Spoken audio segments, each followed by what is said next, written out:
गणेश श्री गणेश।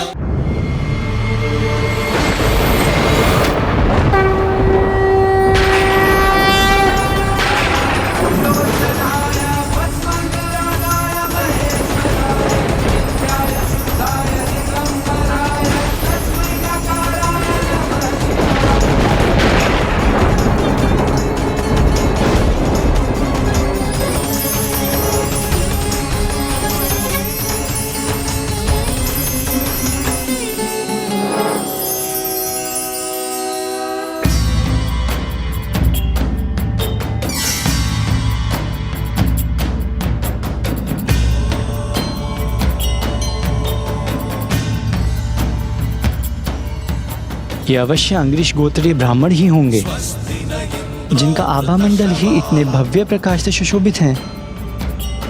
वो स्वयं कितने अद्भुत होंगे।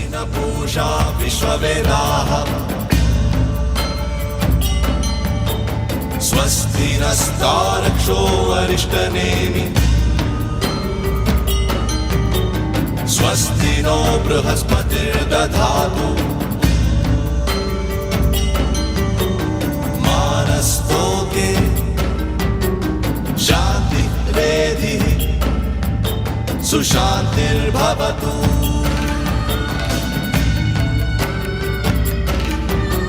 शांति शांति। यदि मुझे आप सभी को पहचानने में कोई भूल नहीं हो रही, शांति शांति। तो आप सभी अवश्य अंग्रीष गोत्रीय ब्राह्मण ही हैं ना?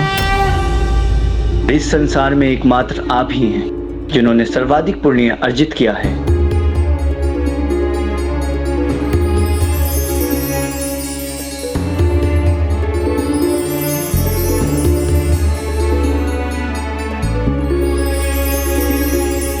बहुत विचित्र आकृति और छवि है इन सभी ब्राह्मण देवताओं की।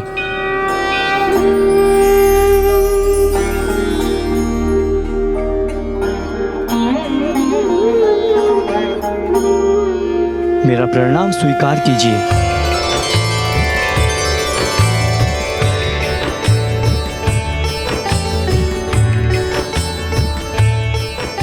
कौन हो तुम वत्स, और यहाँ किस आशय से आए हो?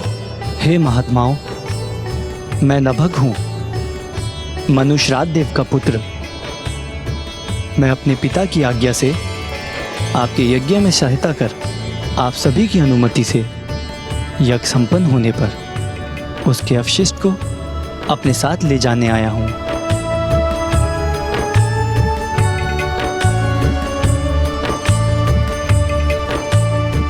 मैं तुम्हारे इस प्रस्ताव का स्वागत करता हूँ वत्स,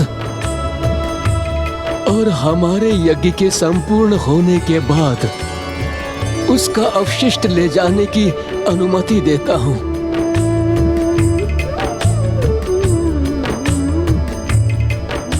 लंकेश, आपने तो कहा था नभग का वहाँ आगमन प्रभु के कृष्ण दर्शन अवतार का कारण बनने वाला था। ऐसा क्या हुआ था वहाँ?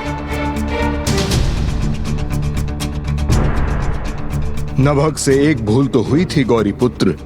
भूल? कैसी भूल लंकेश? नभग ने अंगिरस गोत्रीय ब्राह्मणों से अनुमति प्राप्त करते ही यज्ञ की व्यवस्था आरंभ कर दी और सभी ब्राह्मण देवता यज्ञ आरंभ करने की प्रतीक्षा में अपने स्थान पर स्थित हो गए। ओम नमः शिवाय, ओम नमः शिवाय, ओम नमः शिवाय। ओम श्री गणेशाय नमः। ओम अग्निदेवाय नमः स्वाहा। ओम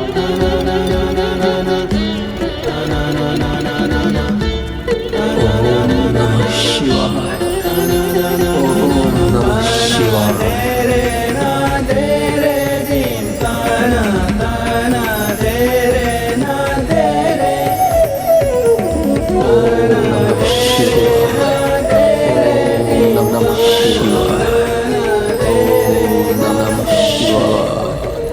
अद्भुत है इन ब्राह्मण देवताओं का दिव्य तेज जो इन्होंने अपने यज्ञ से अर्जित किया है।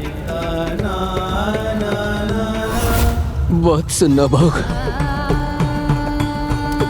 तुमने हमें इस यज्ञ को संपन्न कराने में बहुत सहायता कर अधिक पुण्य प्राप्त करने में जो हमारा सहयोग किया है वही पुण्य है जिसे हम अपने संपूर्ण जीवन में प्राप्त करते रहे हैं।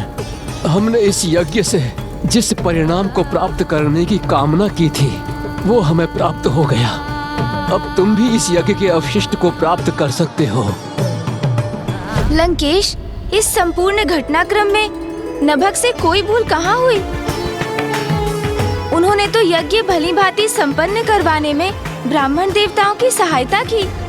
उनसे भूल तो यज्ञ पूर्ण होने पर ही हुई, जब उन्होंने यज्ञ के अवशिष्ट को अपने साथ ले जाने का प्रयास किया।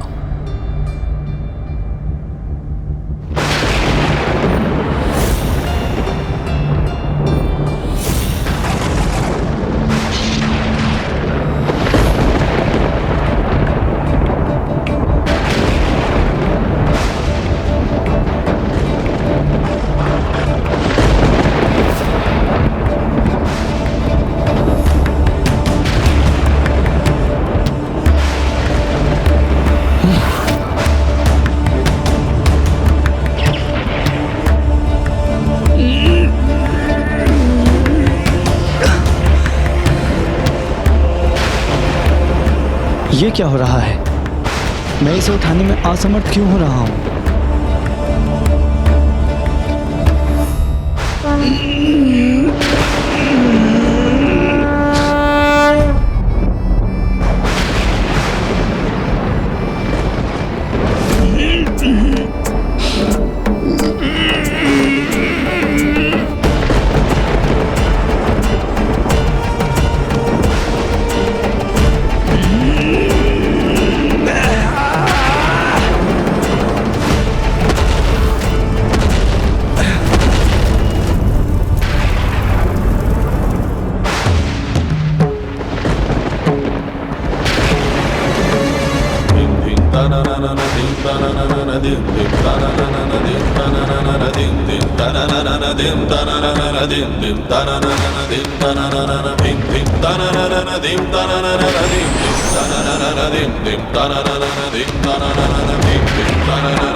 हे महादेव के श्री कृष्ण दर्शन अवतार, प्रभु हमारा प्रणाम स्वीकार कीजिए।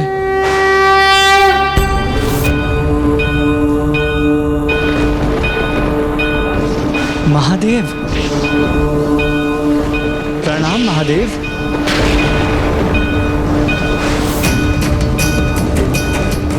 नभाग, तुमने यज्ञ के अवशेष को अपने साथ ले जाने का दुस्साहस कैसे किया? ज्ञात नहीं है तुम्हें कि यज्ञ के अवशिष्ट पर मेरा अर्थात रुद्र का अधिकार होता है। आपके प्रति दोष करने का मैं दुस्साहस कैसे कर सकता हूँ? मैं तो ये अवशिष्ट महान अंग्रेज गोत्रीय ब्राह्मणों की अनुमति से ले जा रहा था, जिससे मेरा और मेरे पिता का जीवन यापन संभव हो सके। जो उनका है ही नहीं, उसे तुम्हें कैसे प्रदान कर सकते हो महान ब्राह्मण?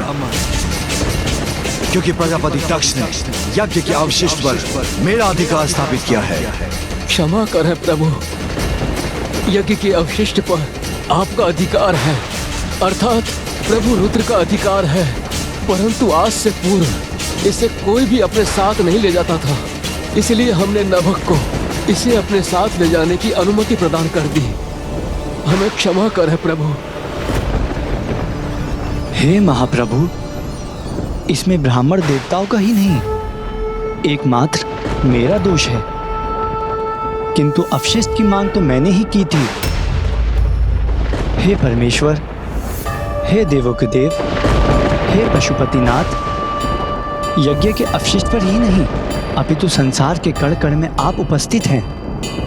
इसलिए इस ब्रह्मांड में जो भी दिखाई देता है या जो भी अदृश्य है वो सभी आप ही का तो अंश है। इसलिए समस्त ब्रह्मांड में जो कुछ भी है उस सभी पे आप ही का तो अधिकार है। तो यदि ऐसा है तो मनुष्य यज्ञ के माध्यम से मुझे वो क्यों अर्पित करते हैं जो सब कुछ मेरा है? फल, फूल आदि सामग्री समर्पित कर ऐसा क्यों मान बैठते हैं कि उन्होंने मुझे कुछ अपना ही अर्पित किया है? हे प्रभु, जिस प्रकार एक माँ अपने बालक को गुड़ प्रदान करती है और बालक उस गुड़ को अपने मुख से निकालकर अपनी माँ को खिलाने लगता है, तब माँ उसे अपने बालक के स्नेह के रूप में स्वीकार कर लेती है। उसी प्रकार जगत में जितने भी धार्मिक व्यक्ति श्रद्धा और निष्ठा से प्राप्त किए हुए वस्तु हम आप पर न्योछावर करते हैं। हे जगत पिता, जो कुछ भी दिया है वो आपने ही दिया है। मैं भला कौन होता हूँ स्वयं ये सब प्राप्त करने वाला, जो आपकी इच्छा के बिना यज्ञ का अवशिष्ट ले जाता। मेरा शरीर, मेरी आत्मा, मेरे कर्म आपके ही तो हैं, मेरे पुण्य भी तो आपके ही हैं। मैं पूर्ण रूप से आपका ही तो हूँ। जब आप स्वयं मेरे साथ हैं तो भला मुझे और क्या चाहिए?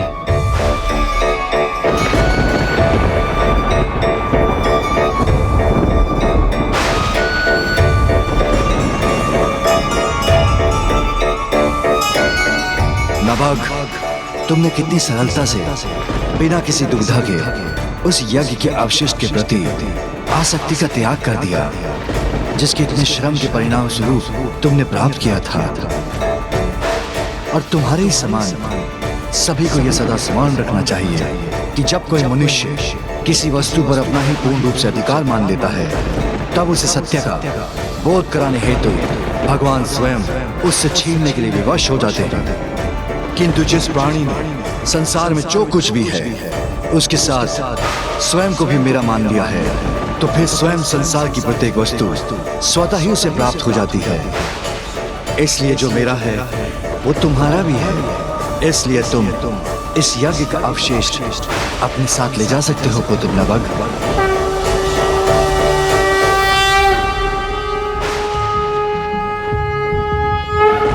प्रभु, नभग को आपने वो प्रदान किया जो उसे चाहिए था, किंतु हमारे ऊपर भी अपनी कृपा दृष्टि डाली है प्रभु।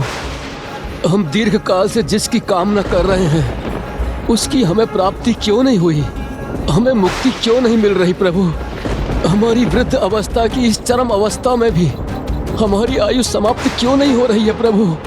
आपको तो अपने प्रश्न का उत्तर नभग के उदाहरण से ही प्राप्त होना चाहिए, किंतु अभी भी आपको ये ज्ञात नहीं हुआ कि आपसे कहाँ भूल हुई है। तो फिर आपकी जिज्ञासा पुत्र नभग ही शांत करेंगे।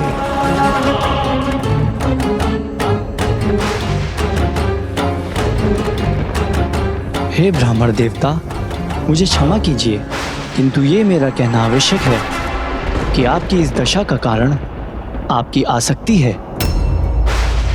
आसक्ति? कैसी आसक्ति?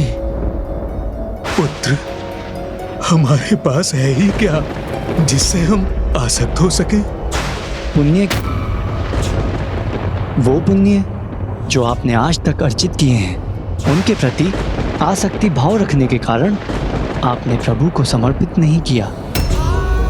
उन पुण्यों का फल तभी तो प्राप्त होता है जब हम उनके प्रति आसक्ति के भाव से रहित होकर उन्हें ईश्वर को अर्पित करते हैं। इसलिए तो प्रत्येक यज्ञ के पश्चात ये कहा जाता है, ईश्वर को समर्पयामि, अर्थात हमने जो भी आपसे प्राप्त किया है वह आपको समर्पित करते हैं प्रभु। जब तक आप अपने पुण्य की आसक्ति से बंधे रहेंगे तब तक जगत से कैसे मुक्त होंगे आप सभी? विधाता सभी को एक निश्चित आयु के साथ संसार में भेजते हैं, किंतु ये आयु व्यक्ति के पुण्य के कारण बढ़ती और घटती भी है। आपके पुण्य के कारण आपकी आयु में निरंतर वृद्धि तो हो रही है, परंतु शरीर तो समय के साथ दुर्बल होता ही है। इसलिए संसार से अपने शरीर को मुक्त करने के लिए सर्वप्रथम आपको स्वयं को अपने पुण्यों के प्रति अपनी आसक्ति से मुक्त करना होगा।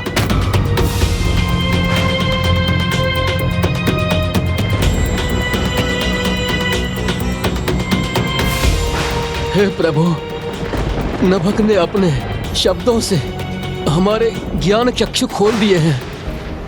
हम इसी क्षण अपने पुण्य आपको प्रदान करते हैं। नहीं, मुझे आपके पुण्य की आवश्यकता नहीं है। मुझे आपके पुण्य की आवश्यकता नहीं है। मुझे आपके पुण्य की आवश्यकता नहीं है। आप अपने पुण्य मुझे नहीं, पुत्र नभक को प्रदान कीजिए, क्योंकि वही उसको प्राप्त करने के योग्य है। आपकी पुण्य की शक्ति का उचित उपयोग एकमात्र पुत्र नभग ही कर सकता है, क्योंकि उसे किसी भी वस्तु अथवा सांसारिक सुख के प्रति कोई आसक्ति नहीं।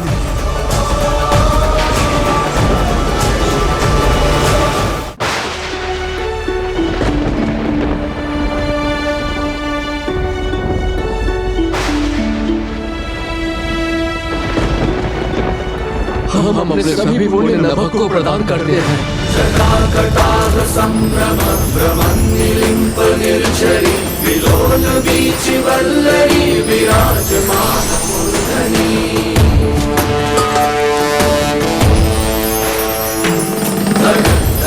इस प्रकार मेरे प्रभु शिव शंकर शंभु के कृष्ण दर्शन अवतार का आशीर्वाद पाकर नभक को मात्र यज्ञ का अवशिष्ट ही नहीं अपितु पुण्य का सागर ही प्राप्त हो गया।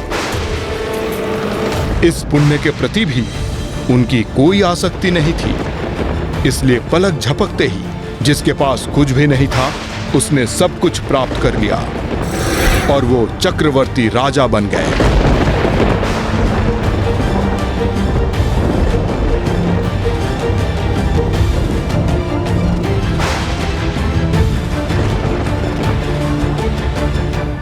कल्याण हो। अर्थात लंकेश, प्रभु के इस अवतार से तो यही संदेश प्राप्त होता है कि कभी भी किसी को सांसारिक और भौतिक वस्तुओं के प्रति आसक्त नहीं होना चाहिए एवं अपने अच्छे कर्मों एवं पुण्यों के प्रति भी कोई मोह नहीं रखना चाहिए। अन्यथा जिसके प्रति मनुष्य जितना आसक्त होता है उतने ही शीघ्र उसे खोने पर विवश हो जाता है। हाँ गौरी पुत्र, प्रभु कृष्ण दर्शन अवतार ने उत्तम जीवन का अगला यही सूत्र स्थापित किया। आसक्ति दुर्गति के पथ पर ले जाती है और आसक्ति विहीन होने से ही प्रकृति का पथ प्रशस्त होता है।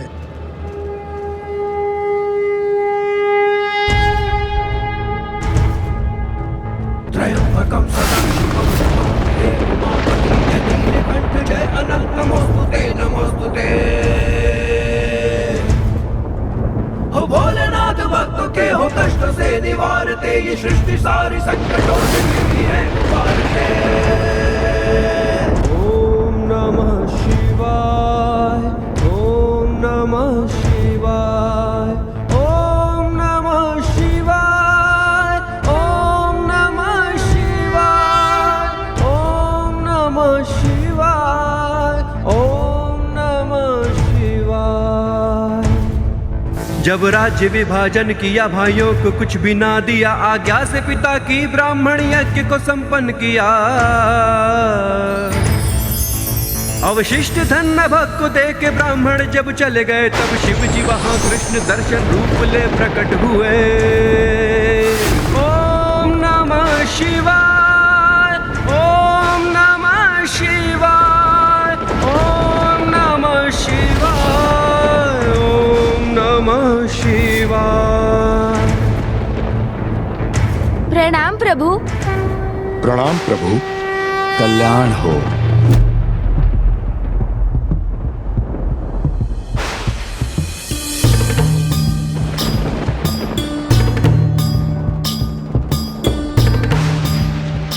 लंकेश, तुम्हारे हाथों में किसका आत्मलिंग है?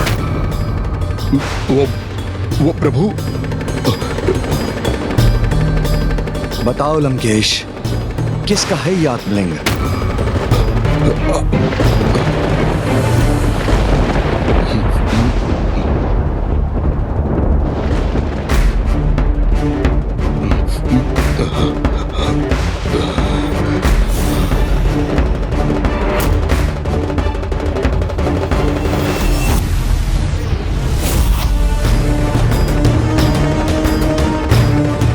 प्रभु ने इन आत्मलिंग को मुझे प्रदान किया है।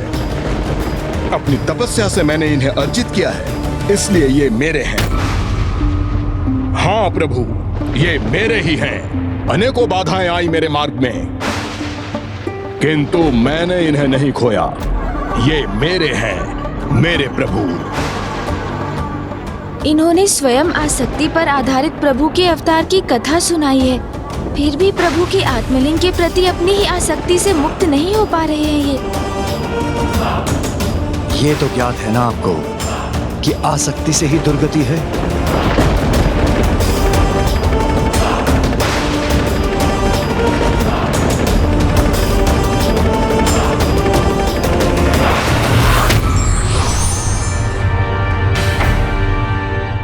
प्रभु ने लंकेश को संकेत भी दिया, किंतु फिर भी ये कुछ नहीं समझ सके। इसलिए सत्य ही कहा जाता है कि अहंकार में महाज्ञानी भी अज्ञानी हो जाते हैं।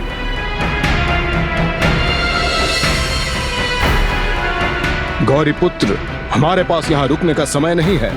देखिए, सूर्यदेव पश्चिम की ओर बढ़ रहे हैं और आज के सूर्यास्त के पूर्व मुझे कोकर्ण को पार कर छलांग लगाकर समुद्र तक पहुंचना है और फिर लंका।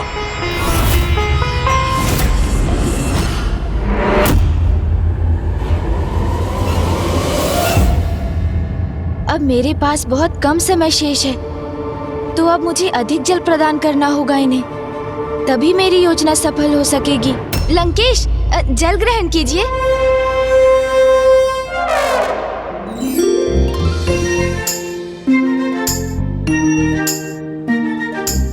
लंकेश, शीघ्र आपको महासागर पार करना होगा, इसलिए जितना जल ग्रहण कर सकते हैं कर लीजिए, जिससे आप में ऊर्जा बनी रहे और प्रभु के आत्मलिंग को जहाँ पहुँचना चाहिए वो वहाँ पहुँच सकें।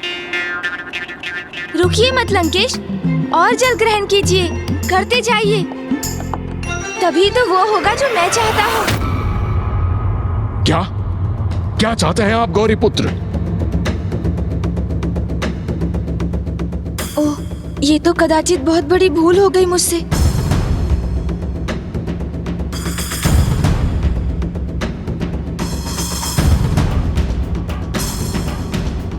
मैं तो बस इतना ही चाहता हूँ लंकेश कि प्रभु के आत्मलिंग उनके उचित स्थान पर पहुँच जाएं।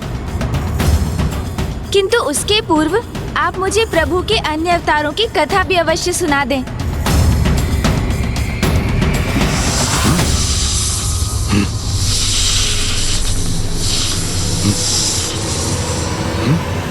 ये स्वर कैसा?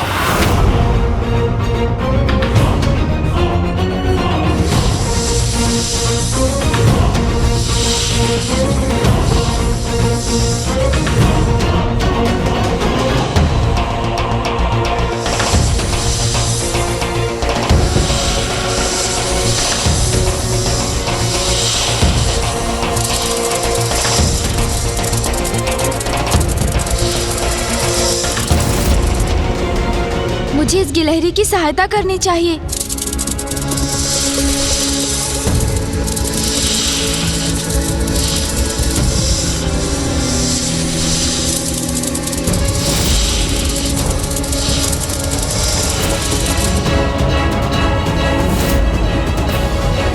हे प्रभु महादेव, मेरी रक्षा कीजिए। हे प्रभु महादेव, मेरी रक्षा कीजिए। हे प्रभु महादेव, मेरी रक्षा कीजिए।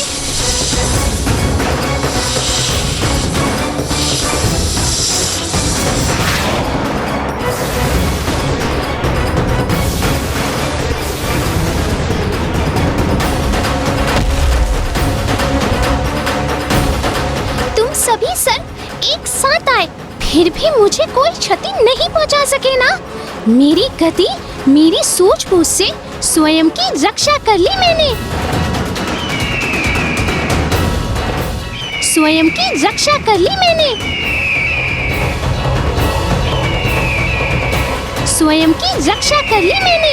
स्वयं की रक्षा। देखा गजानन, जब तक उस गिलहरी ने स्वयं की रक्षा को प्रभु शिव शंकर शंभू की कृपा पर आधारित किया हुआ था, वो निरंतर उसकी सुरक्षा करते रहे।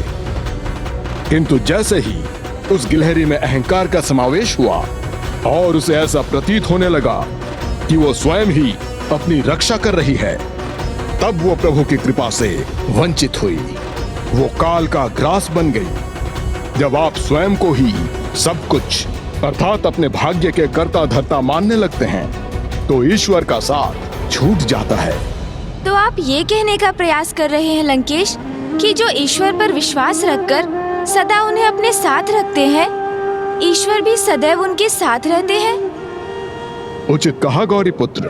प्रभु के अगले अवतार से तो हमें यही सीख प्राप्त होती है। प्रभु के कौन से अवतार लंकेश? भिक्षुवर्य अवतार।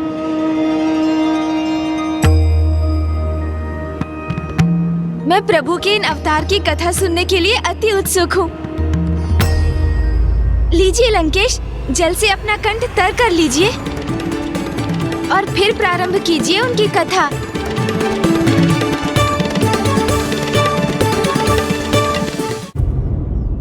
एक समय की बात है, एक अत्यंत शक्तिशाली प्रभु के अनन्य भक्त राजा सत्यार्थ हुआ करते थे। उन्हें यह विश्वास था कि उनके निकट के राज्यों से उनका मित्रवत संबंध है, किंतु राजा सत्यार्थ को यह ज्ञात नहीं था कि उनके निकटवर्ती राज्य उनके राज्य के समृद्धि से ईर्ष्या रखते थे। और फिर इसी द्वेष के कारण एक दिवस एक समीप के राज्य की सेना ने उनके राज्य पर आक्रमण कर दिया। महाराज की जय हो। शत्रु सेना सीमा पर है, युद्ध आरंभ होने जा रहा है।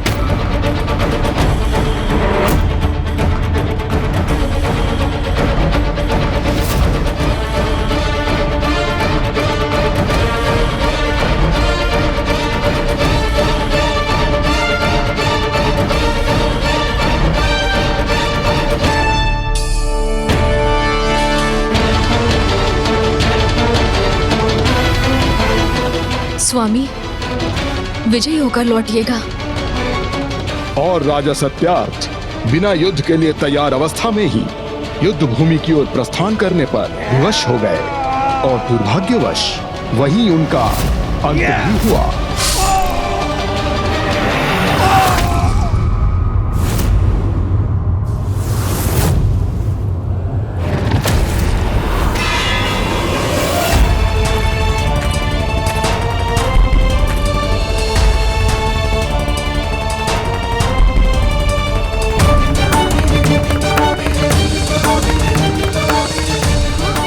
और उनकी गर्भवती रानी को अपना राजभवन त्याग कर वनवास करने पर विवश होना पड़ा। किसी प्रकार रानी वहीं वन में छिपी रही और फिर उन्होंने उसी दीनहीन अवस्था में शीघ्र ही एक पुत्र को भी जन्म दिया।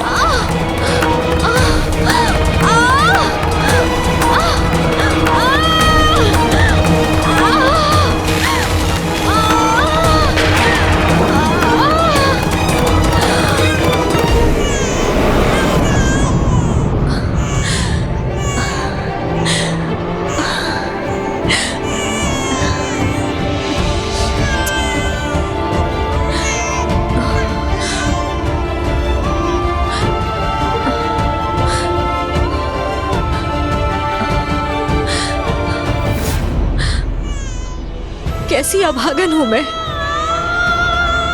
अपने स्वामी को खोने का दुख भोग रही हूं और अब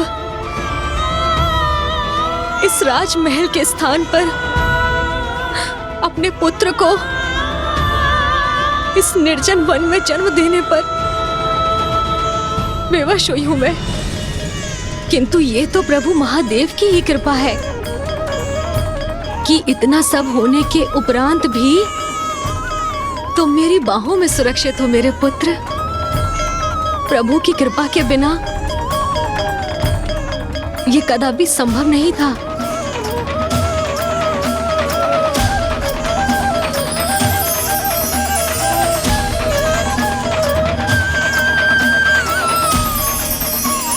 पुत्र, हम पर अपनी कृपा दृष्टि रखने हेतु यहाँ पर भी उपस्थित है प्रभु। मेरे प्रभु शिव शंकर है यहाँ हमारे साथ, हमारे निकट। जिन्होंने इतने कष्ट सहे, पति को खोया, राज्य से बहिष्कृत हुई, वन में अकेली अपने नवजात शिशु के साथ विचरण करने में विवश हो गई, फिर भी प्रभु पर उनका विश्वास स्थिर रहा। ऐसी माँ की प्रभु के प्रति निष्ठा तो अत्यंत प्रशंसनीय है लंकेश। किंतु अनिष्ट ने उनका साथ अभी भी नहीं छोड़ा था। उनके साथ जो पूर्व में हुआ था, अब उससे भी भयंकर कुछ होने जा रहा था।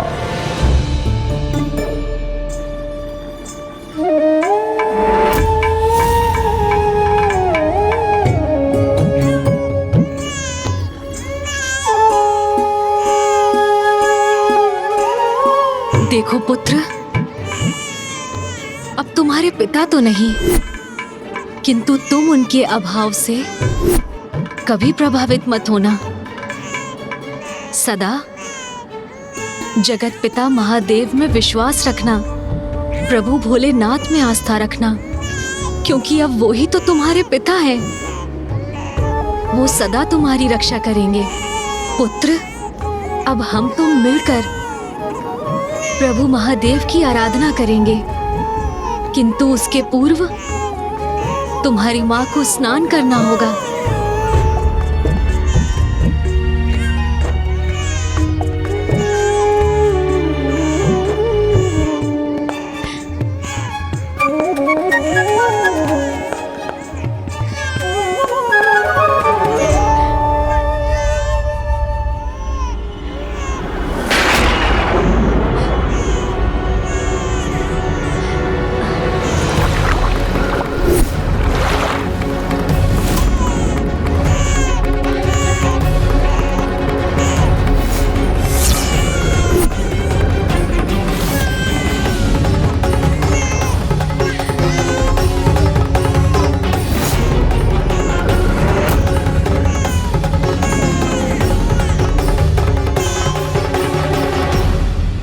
चिंता मत करो पुत्र, मैं तुम्हें यहाँ अकेला छोड़कर नहीं जा रही हूँ। देखो, तुम्हारे साथ स्वयं प्रभु महादेव हैं, इसीलिए तुम्हें कोई क्षति नहीं पहुँचेगी मेरे पुत्र।